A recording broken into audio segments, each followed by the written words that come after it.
Hello, bachcho. Let's read this question. The question says, in van der Waals equation, state of the gas law, take the constant B is a measure of option A, volume occupied by molecules, option B, intermolecular attraction, option C, intermolecular repulsion, option D, intermolecular collision per unit volume.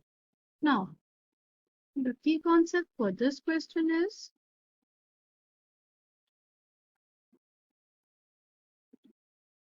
van der Waals equation.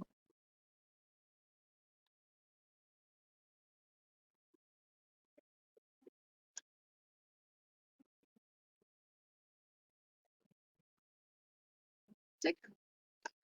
Van der Waals equation मतलब क्या होती है?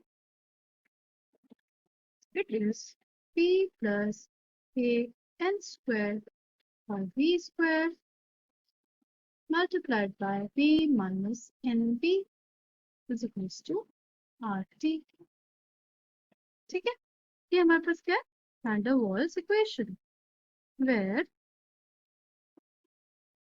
P is pressure, V is volume, R is universal gas constant,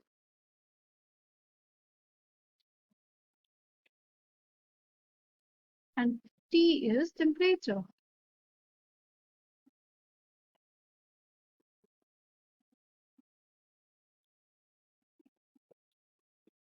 और A and B are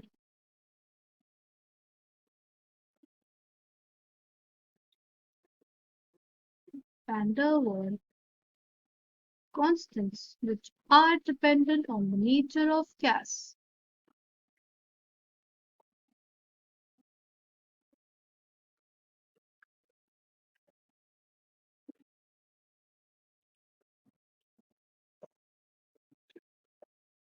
ठीक, coming back to our question, the question में क्या पूछा है हमसे?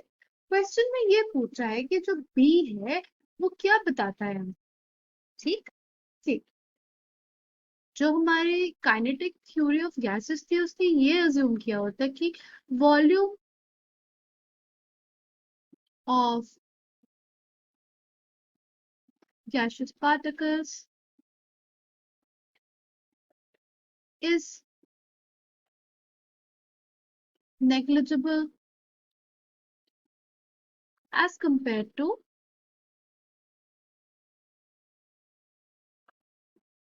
empty space.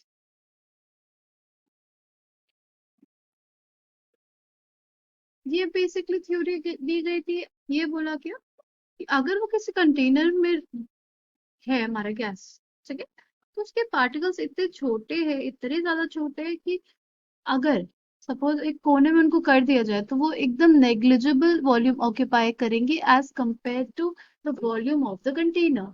ठीक है, बट प्रैक्टिकली जब देखा गया तो रियल गैसेस के, हमारे रियल गैसेस थे उनके लिए ऐसा नहीं था. जो रियल गैसेस है उसके जो पार्टिकल्स थे उनका साइज बड़ा था.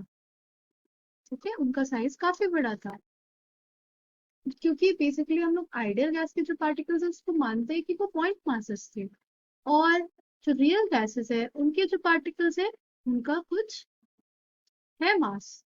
ठीक है, उनको रिजिड स्फीयर माना गया.